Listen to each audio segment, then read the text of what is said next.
You have 6 minutes. The speaker's voice rings out, clear and calm. An expectant hush falls over the room. It's time.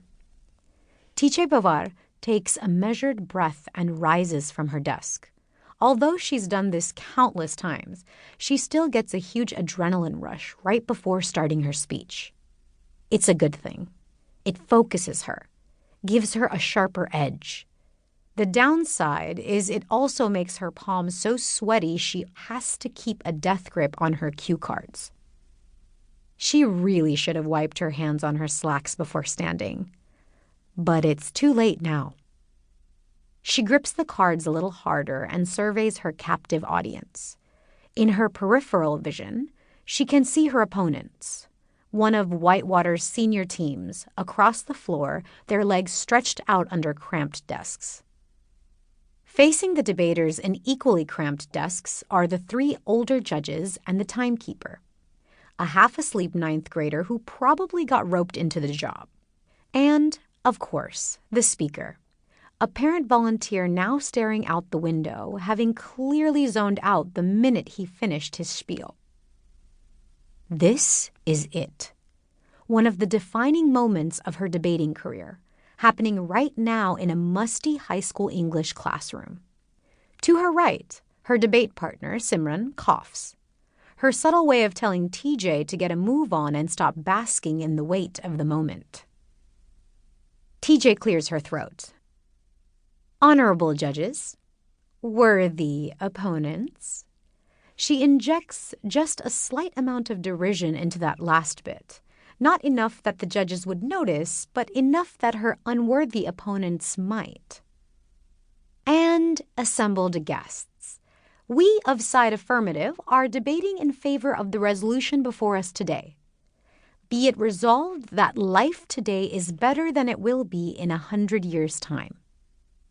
My partner, she half turns and gestures to Simran, who's sitting there polishing her glasses, has already presented 2 of our contentions, that climate change is making living conditions worse all around the world, and that current extreme polarizations in politics just forecast more societal turmoil in the future. I will now present 2 more contentions, that a growing population will only continue to strain resources, and that life is just getting busier and more disconnected. But first, I'll take a moment to point out the flaws in side negative's case. TJ launches into her speech, starting with her rebuttal of the first side negative speaker, Nate Chen. It's easy to fall into the rhythm of it. The nice thing about this tournament is that it's held in cross-examination style. No one can butt in with questions while she's talking, so her flow won't get interrupted. However, the mad scribbling coming from side negative is hard to ignore. This cross-examination will be a bitch. It always is with these 2. When Simran finished her speech portion earlier, Nate used his entire 2 allotted minutes to grill her. As usual, Simran was cool under fire. TJ can only hope to do the same when her time comes. The timekeeper is counting down the last 15 seconds with his arm when TJ finally wraps up her speech. Thank you.